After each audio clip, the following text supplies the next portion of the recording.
ابو جہل تو ہاکس میں سے سب سے بڑا ہاک تھا، اس نے شور مچا دیا۔ یہ ان کے لیے تو گویا کہ آخری درجے میں بے غیرتی کی بات تھی کہ ان کے جیتے جی محمد اور ان کے ساتھی آ کر عمرہ کر۔ کوئی گستاخی والی بات نہ حضرت عمر کی ہے نہ حضرت علی کی، اور زنجیریں ابھی ان کے ہاتھوں پاؤں میں پڑی ہوئی ہیں۔ حضور میں پہنچ گیا ہوں، لیکن معاہدہ لکھا جا چکا، فرمایا کوئی نہیں اٹھا۔ میں تو حیران ہوتا ہوں اس واقعے پر، کوئی ایک شخص بھی نہیں اٹھا۔ 1000 کا لشکر جرار اب چلا ہے مکے سے، کیل کانٹے سے لیس طبل بجاتا ہوا اور بڑے ڈھول بجاتا ہوا، اس لیے کہ یقین تھا کہ اتنی طاقت محمد کی نہیں ہے کہ 1000 آدمیوں کے مقابلے کے لیے وہ آدمی لا سکے۔ ادھر سے یہ لشکر چلا ہے، ادھر سے اب آپ نقشہ دیکھیے مدینے میں۔ حضور نے ایک مجلس مشاورت منعقد کی۔ مسلمانوں، ایک تو لشکر آ رہا ہے جنوب سے کیل کانٹے سے لیس، اور ایک قافلہ آ رہا ہے شمال سے مال تجارت سے لدا پھندا، اور اللہ کا وعدہ ہے کہ ان دو میں سے ایک پر ضرور فتح دے گا۔ تو بتاؤ کدھر چلے؟ یہ در حقیقت ہر کمانڈر جو ہے کسی بھی اقدام سے پہلے اپنے ساتھیوں کے مورال کا اندازہ کرتا ہے، ساتھیوں کا حال کیا ہے، ان میں کتنی کچھ ہمت ہے، جرت ہے، حوصلے کتنے بلند ہے، کہیں پست تو نہیں ہے۔ یہ گویا کہ اس طرح کا ایک امتحان ہے جو حضور لے رہے ہیں۔ بتاؤ کدھر چلے؟ کچھ لوگوں نے کہا، یہ سورہ انفال کے شروع میں یہ سارا واقعہ بیان ہے۔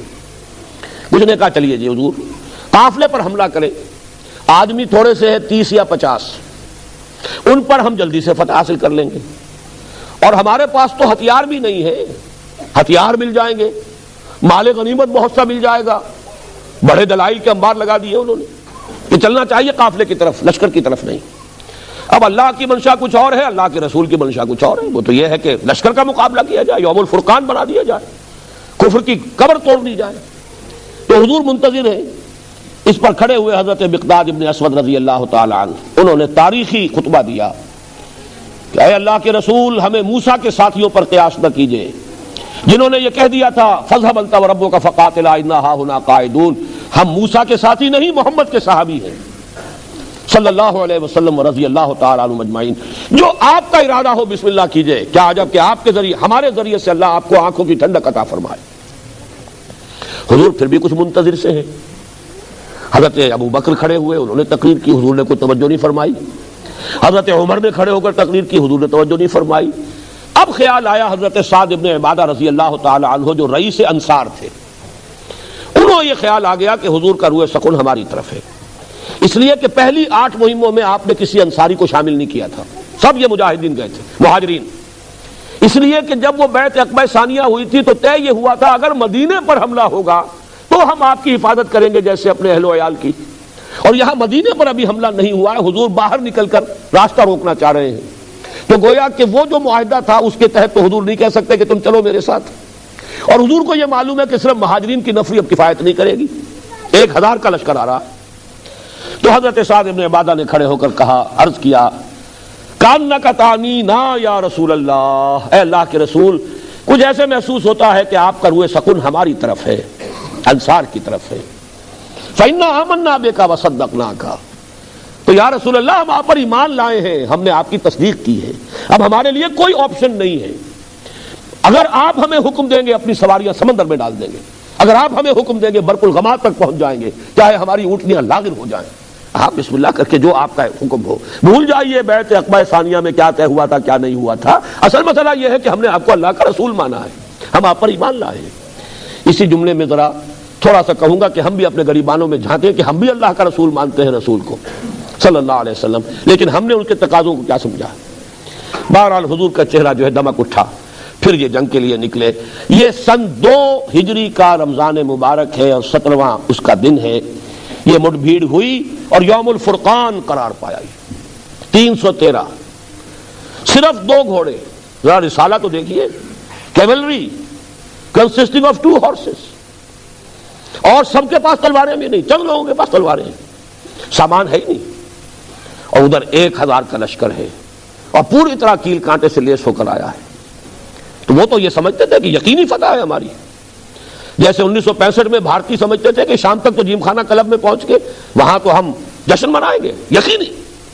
لیکن اللہ تعالیٰ نے ان کے دلوں میں ایسا روب ڈالا ہے، چھٹک کر کھڑے رہ گئے کہ پتہ نہیں کیا وجہ ہے، ریزسٹنس نہیں ہے کہیں، کیا ہمیں کہیں گھیراؤ میں لیا جا رہا ہے، کیا ہو رہا ہے۔ یہی یقین تھا، اسی لیے یہ ابو جہل نے کہا تھا یہ یوم الفرقان ہوگا، یہ پتہ چل جائے گا کہ اللہ کس کے ساتھ ہے، جس کو فتح ہوئی اللہ اسی کے ساتھ ہے، کیونکہ اسے یقین تھا کہ فتح میری ہوگی۔ اس کا بھی ایک واقعہ میں آپ کو سنا دوں، بہت دلچسپ بھی ہے۔ ایک رات پہلے وہ ڈوز جو تھے انہوں نے پھر کوشش کی کہ جنگ نہ ہو، ٹل جائے یہ جنگ۔ حضرت حکیم ابن حزام بعد میں ایمان بھی لے آئے ہیں، اور یہی وہ صحابی ہیں جو شیب بنی ہاشم میں بھی حضور کو کچھ نہ کچھ کھانے پینے کی چیزیں پہنچایا کرتے تھے رات کو پہاڑ سے اتر کر۔ وہ آئے حکیم ابن حزام عتبہ ابن ربیعہ کے پاس، دیکھو تم بڑے سردار ہو، ابو سفیان اپنا قافلہ لے کر بچ کر نکل گئے ہیں، اور ہم آئے تھے اپنے قافلے کی حفاظت کے لیے، قافلہ ہمارا بچ کر نکل گیا، اب جنگ کی کیا ضرورت ہے؟ جنگ کو روکو، اور تم کر سکتے ہو، جو ایک کرشی مارا گیا مسلمانوں کے ہاتھوں اس کا خون بہا تم ادا کر دو اپنی جیب سے، اور جنگ کو روک لو۔ عتبہ نے کہا میرے اپنے دل کی بات کہی آپ نے، میں بھی نہیں چاہتا کہ جنگ ہو، اس لیے کہ ادھر بھی تو کرشی ہے محمد کے ساتھ، مہاجرین تو ساری قریش میں سے تھے نا، گویا کہ ہم تو ایک دوسرے کے بھائی بند ہیں، چچا ادھر ہے، بھتیجا ادھر ہے، ماموں ادھر ہے، بھانجا ادھر ہے، ایک بھائی ادھر ہے ایک بھائی ادھر ہے، تو جنگ رکنی چاہیے۔ یہ دونوں مل کر آئے ابو جہل کے پاس۔ ابو جہل تو ہاکس میں سے سب سے بڑا ہاک تھا، اس نے شور مچا دیا، عمرو ابن عبداللہ حضرمی کے بھائی کو بلایا کہ دیکھو تمہارے بھائی کا جو قصاص ہے وہ سامنے آیا ہوا بھی جا رہا ہے، یہ جنگ سے انکار کر رہے ہیں۔ اس نے کپڑے پھاڑے، شور مچایا جو عربوں کا ایک خاص انداز ہے، واہ عمرا، ہائے میرا بھائی عمرو، اور اس کے خون بہا کا اور اس کا جو ہے قصاص لینے سے یہ لوگ رک رہے ہیں۔ اور ایک تانا دیا ابو جہل نے عتبہ ابن ربیعہ کو، اس لیے کہ عتبہ کے بڑے بیٹے صاحبزادے حضرت حذیفہ وہ ایمان لا چکے تھے، وہ حضور کے ساتھ تھے۔ اس نے کہا معلوم ہوتا ہے بیٹے کو سامنے دیکھ کر تمہارے اندر بزدلی پیدا ہو گئی۔ اب عرب کا مزاج ہے، یہ تانا وہ برداشت نہیں کر سکتا تھا، انہوں نے کہا کل پتہ چل جائے گا بزدل کون ہے۔ بہرحال اگلی صبح سب سے پہلے عتبہ ہی نکلا ہے میدان میں۔ میں اس لیے افسوس کے ساتھ کہہ رہا ہوں کہ وہ ان میں نسبتاً شریف النفس انسان تھا، آخری وقت تک کوشش کی اس نے کہ جنگ نہ ہو، لیکن تانا ایسا تھا ابو جہل کا کہ اگلی صبح خود اپنے بھائی شیبہ کو لے کر، اپنے بیٹے ولید کو لے کر، ایک طرف بھائی شیبہ بن ربیعہ، ایک طرف ولید بن عتبہ، تین آدمی نکلے ہیں مبارزت کے لیے کہ مسلمانوں بھیجو ہمارے مقابلے کے لیے کوئی۔ ادھر سے تین انصاری نکلے۔ اب یہ بھی دیکھیے عرب کا مزاج، انہوں نے پوچھا کون ہو تم، من القوم، انہوں نے اپنا تعارف کرایا، کہا نہیں ہم تم سے لڑنے نہیں آئے، تم یہاں چرواہے لوگ ہو، کاشتکار لوگ ہو، تم ہمارے برابر کے نہیں ہو، ہمارے قرشی بھیجو ہمارے مقابلے کے لیے۔ حضرت حذیفہ نکلنے لگے تھے باپ کے مقابلے کے لیے، حضور نے روک دیا، نہیں۔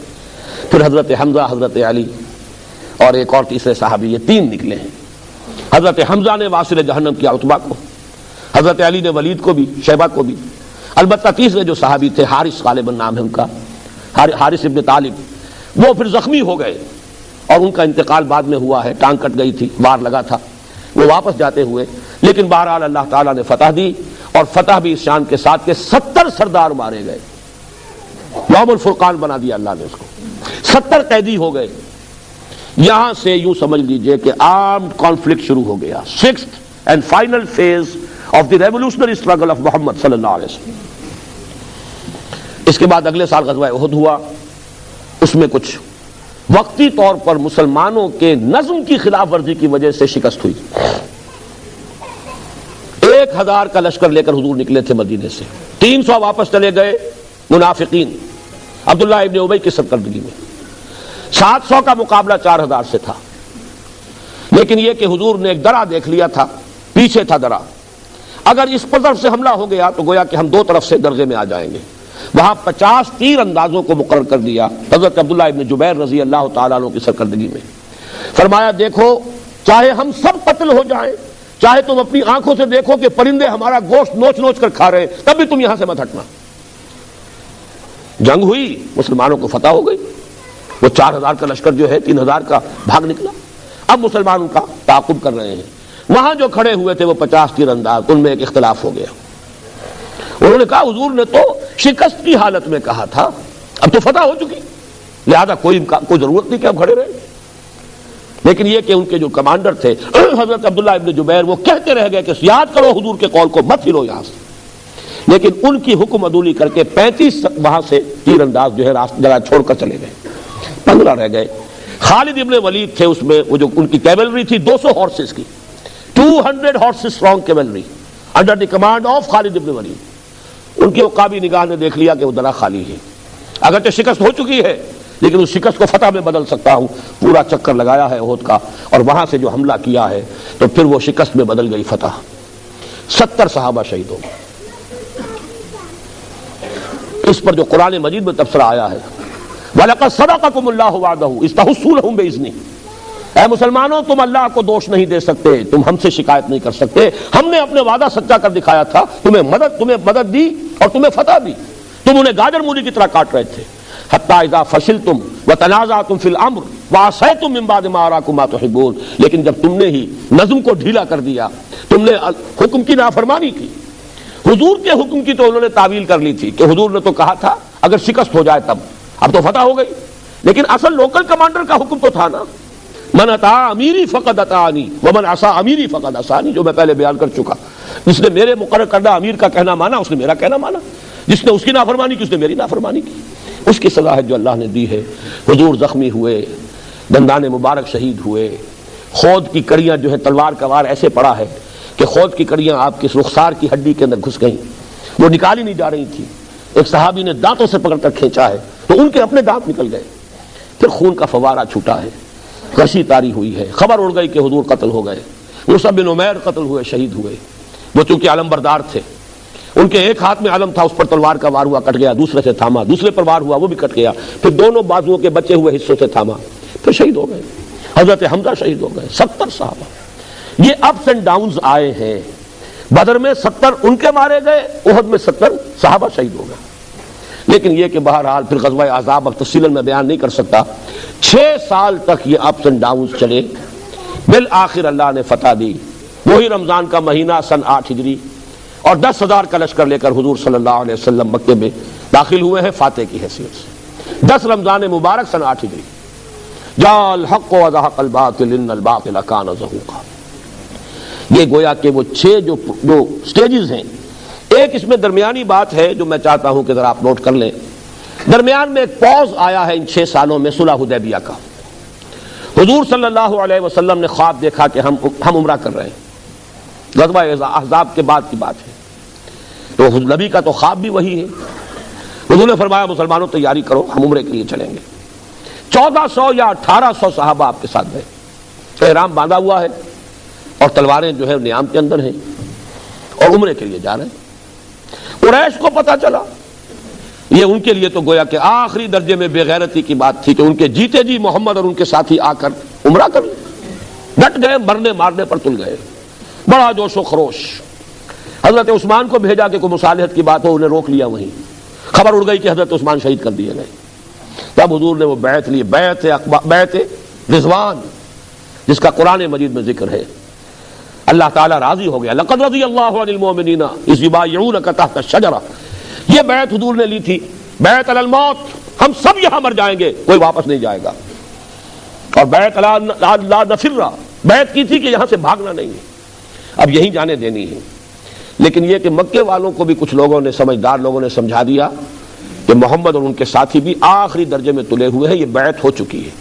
جیسے آج کل ہوتے ہیں وہ سوسائڈ سکواڈز، گویا کہ طے کر لیا جائے کہ اب تو جانیں دے دینی ہے، قدم پیچھے نہیں ہٹانا، دشمن کو وارکاری لگا دینا ہے چاہے اپنی جان رہے یا نہ رہے.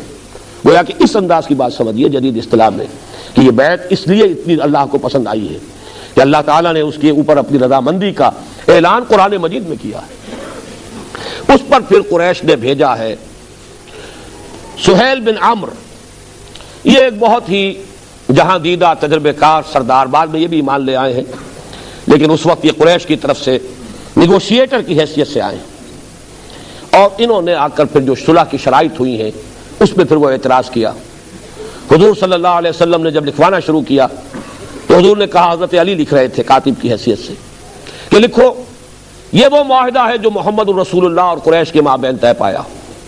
سہیل نے فوراً روک دیا، نہیں، یہ تو معاہدہ ہے جس پر سب کے دستخط ہوں گے، ہمارے بھی ہوں گے، تمہارے بھی ہوں گے، اور اوپر لکھا ہوا محمد الرسول اللہ. اس کا مطلب ہے ہم نے مان لیا اللہ کا رسول.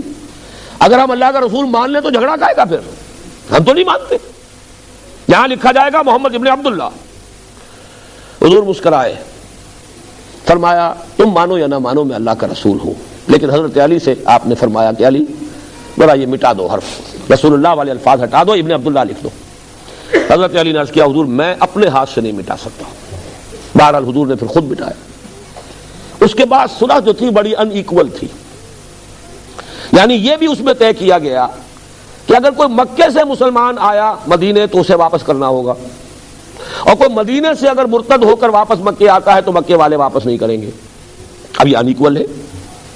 مکے سے کوئی مسلمان بھاگ کر اگر مدینے پہنچے تو حضور اور مسلمان پابند ہیں کہ اسے واپس کر دیں گے، لوٹا دیں گے۔ مدینے سے کوئی مسلمان اگر مرتد ہو کر واپس آتا ہے تو یہ واپس نہیں کریں گے۔ حضرت عمر کا خون کھول رہا ہے، سب کا خون کھول رہا ہے۔ حضرت عمر سے ضبط نہیں ہو سکا، انہوں نے آ کر حضور سے کہا کہ کیا ہم حق پر نہیں ہیں؟ کیا آپ اللہ کے رسول نہیں ہیں؟ آپ نے فرمایا میں حق پر ہوں، میں اللہ کا رسول ہوں، تو پھر یہ ہم دب کر صلح کیوں کر رہے ہیں؟ حضور نے مسکرا کر فرمایا میں وہی کر رہا ہوں جس کا مجھے اللہ نے حکم دیا ہے۔ حضرت عمر کا غصہ اب بھی نہیں تھما، گئے حضرت ابو بکر کے پاس، کیا ہم حق پر نہیں ہیں؟ کیا ہم اللہ کے، کیا محمد صلی اللہ علیہ وسلم اللہ کے رسول نہیں؟ یہ یقیناً حق پر ہے، اللہ کے رسول ہے، تو یہ ہم کیا کر رہے ہیں؟ انہوں نے بھی کہا وہ اللہ کے رسول ہے، وہی کچھ کر رہے ہیں جس کا انہیں حکم ہو رہا ہے۔ ساری عمر بعد میں حضرت عمر کو یہ ایک رنج رہا ہے کہ اس وقت میں ضبط نہیں کر سکا، لیکن یہ حمیت حق کا جوش ہے۔ اسی حمیت حق کے جوش میں حضرت علی نے بھی تو حکم عدولی کی نا کہ حضور کہہ رہے ہیں نام مٹا دو اور نہیں مٹایا۔ یہ سب غیرت ہے، حمیت حق ہے، اس میں کوئی گستاخی والی بات نہ حضرت عمر کی ہے نہ حضرت علی کی ہے رضی اللہ تعالی عنہما۔ لیکن ذرا نوٹ کیجئے، آخری بات آپ سے عرض کر دوں، اس کو کہتے ہیں ڈسپلن۔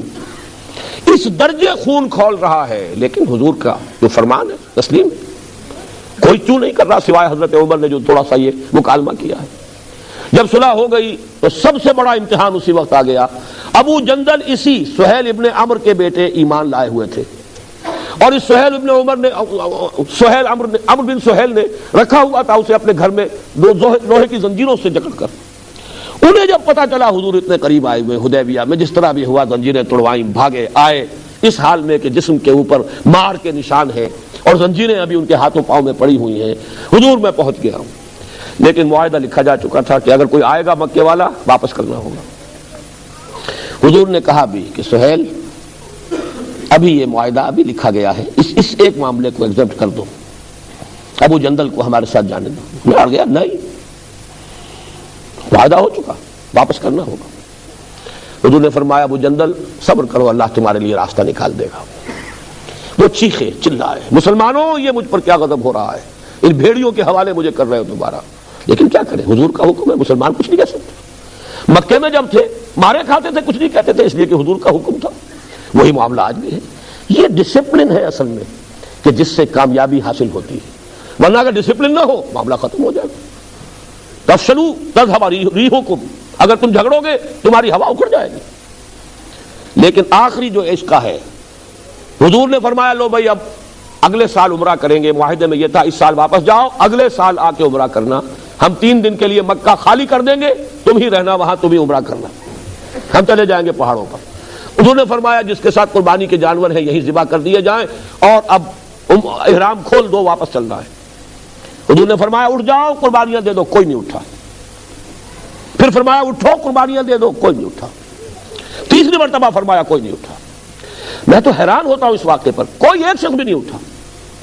اس پر حضور کچھ غمگین ہو کر، اس لیے کہ لوگوں کے جذبات نہایت مزبہل ہو گئے تھے، یہ کیا ہوا؟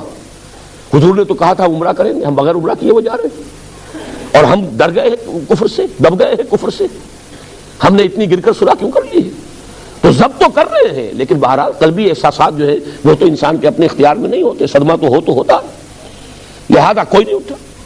حضور گئے اپنے خیمے میں، حضرت ام سلمہ رضی اللہ تعالی عنہ اس وقت ساتھ تھی۔ حضور کا یہ وہ قاعدہ تھا کہ ہر سفر میں آپ اپنی ایک زوجہ محترمہ کو ضرور ساتھ رکھتے تھے۔ حضرت ام سلمہ بہت ذہین خاتون تھی، کہا میں نے 3 مرتبہ کہا ہے مسلمانوں سے کہ اٹھو احرام کھول دو، کوئی نہیں اٹھ رہا۔ انہوں نے مشورہ دیا حضور آپ زبان سے کچھ بھی نہ کہیے، خود جا کے اپنی جانور کی قربانی دے دیجئے، احرام کھول دیجئے۔ بس حضور نکلے کیا تو سب کھڑے ہو گئے۔ میں اسے کہا کرتا ہوں کہ یہ حالت منتظرہ تھی، they were waiting for something، ہو سکتا ہے کوئی صورت بدل جائے، کہیں ہمارا امتحان ہی نہ لے رہے ہو حضور، اس اعتبار سے۔ لیکن جیسے حضور نے احرام کھول دیا آپ سب کھڑے ہو گئے، سب نے احرام کھول دیا۔ اسی لیے اس کو کہا ہے انا فتحنا لک فتحا مبینا، یہ صلح نہیں ہے محمد، ہم نے آپ کو اس صلح کے پردے میں بہت بڑی فتح عطا کر دی۔ کیا فتح کا پہلو تھا کہ اگر قریش نے صلح کر لی محمد کے ساتھ صلی اللہ علیہ وسلم تو پورے عرب کے قبائل کو معلوم ہو گیا now Muhammad is a power to reckon with. اب محمد کی طاقت ایسی ہے کہ گویا کہ قریش نے صلح کر لی ہے محمد کے ساتھ. یہی بات ہے جو آج تک ہوتی چلی آ رہی ہے کہ اسرائیل کے ساتھ صلح نہیں کرنی اور اسرائیل کو تسلیم نہیں کرنا. صلح کرنے کے معنی تسلیم کر لیا جھگڑا ختم ہو گیا. تو محسوس یہ ہوا کہ جب قریش نے صلح کر لی ہے تو گویا کہ قریش نے تسلیم کر لیا ہے کہ اب محمد صلی اللہ علیہ وسلم کی طاقت بہت بڑی ہے. رعب پڑ گیا پورے عرب پر. پھر حضور یکسو ہو گئے قریش کے ساتھ. جب صلح کا معاہدہ ہو گیا اب آپ نے خیبر پر چڑھائی کی, خیبر فتح کر لیا, اس لیے کہ ان کے تو ہاتھ بن گئے تھے. اب یہودیوں کی مدد کو اور قریش نہیں جا سکتے تھے. آپ نے حملہ کیا خیبر پر, خیبر فتح کر لیا, بہت بڑا مال غنیمت ہاتھ آیا. پھر اسی عرصے میں اب جو آخری بات میں آج عرض کروں گا وہ صرف یہ ہے, اسی عرصے میں اب پہلی مرتبہ حضور صلی اللہ علیہ وسلم نے بیرون ملک عرب دعوتی خطوط ارسال کی. یہ بہت اہم نقطہ ہے. ایک مذہبی تبلیغ ہوتی ہے, ایک انقلابی تبلیغ ہوتی ہے. مذہبی تبلیغ پھیلتی ہے زمین پر, انقلابی تبلیغ ایک انقلابی عمل ایک جگہ کے اوپر پروان چڑھتا ہے, اوپر جا کر پھیلتا ہے. جیسے درخت ہوتا ہے آم کا درخت, جیسے ہی گٹھلی پھٹے گی 2 پتے نکلیں گے, لیکن وہ آم کا درخت جو زمین پر پھیلتا نہیں, خربوزے کی بیل کی طرح وہ سیدھا اوپر جائے گا, جوان ہوگا وہیں پر اب پتے لگیں گے, وہیں پر اب ٹہنیاں ہوں گی, وہیں آم لگے گا, پھر وہ پھیلے گا. جبکہ بیل جو ہوتی ہے خربوزے کی ککڑی کی وہ زمین پر پھیلتی, اوپر نہیں اٹھتی. یہی فرق ہے. ایک تبلیغ ہے خالص مذہبی تبلیغ, جیسے عیسائیوں کے مشنز ہیں, ان کے پاس کوئی نظام ہے ہی نہیں جو انہیں قائم کرنا ہو, کسی ریولوشن کا کوئی ان کے سامنے نقشہ ہی نہیں, وہ تو صرف ایک عقیدے کی تبلیغ کرنی ہے, لہذا وہ پوری دنیا میں کرتے پھرتے. لیکن ایک ہے کمیونزم, وہ ایک نظام لانا چاہتے تھے, لہذا انہوں نے پہلے ایک ملک میں کنسنٹریٹ کیا, ایک ملک میں انقلاب برپا کیا, پھر آپ کو معلوم ہے انقلاب جو ہے پھیلتے چلے گئے. روس میں آ گیا اور اس کے بعد جو ہے آدھی دنیا میں وہ انقلاب آ گئے. یہاں یہ معاملہ سمجھ لیجئے کہ حضور صلی اللہ علیہ وسلم نے 10 برس مکے سے باہر قدم نہیں نکالا. مکے سے باہر پہلے 10 سال آپ جاتے تھے, صرف عکاس کا میلہ ہے, وہ بازار لگے ہوئے ہیں, بازاروں میں میلوں میں تبلیغ کے لیے, ورنہ کسی دوسرے شہر بھی آپ تبلیغ کے لیے نہیں گئے. He concentrated his full attention, پورا وقت مکے پر. اس کے بعد جب مکے والوں نے طے کر لیا کہ اب انہیں قتل کر دو, تب پہلی مرتبہ باہر قدم نکالا, طائف گئے. وہاں سے ناکامی ہو گئی, اللہ نے کھڑکی کھول دی, خود کھول دی. مدینے سے پہلے سال 6, اگلے سال 12, اگلے سال 75 آدمی آ گئے, 72 مرد اور 3 عورتیں, اور وہ دارالہجرت بن گیا. اب آپ کی تبلیغ کا دائرہ جزیرہ نما عرب کے اندر ہے. پورے 7 برس عرب سے باہر آپ نے کوئی خط تک نہیں لکھا. حالانکہ کیا قیصر کو خط نہیں لکھ سکتے تھے آپ؟ جو بعد میں لکھے خط, کیا لگتا تھا اس میں؟ خط لکھنا کیا مشکل تھا؟ کسی ایلچی کو بھیجنا تھا نا. تو مدینے میں تو اتنی نفری آپ کے پاس پہلے دن سے تھی. بادشاہ مصر کو بھی ایلچی بھیج دیتے, قیصر کو بھی, کسرا کو بھی, یمامہ کے رؤسا کو بھی, غسان کے رئیس کو بھی, ہر جگہ بھیج دیتے. نہیں بھیجا. ہاں جب اندرون ملک عرب انقلاب کی تکمیل ہو گئی اس درجے میں کہ قریش نے ریکگنائز کر لیا حضور کو, اور صلح مبین جس کو کہا گیا ہے فتح مبین, انا فتحنا لک فتحا مبینا, اب آپ نے خطوط لکھے.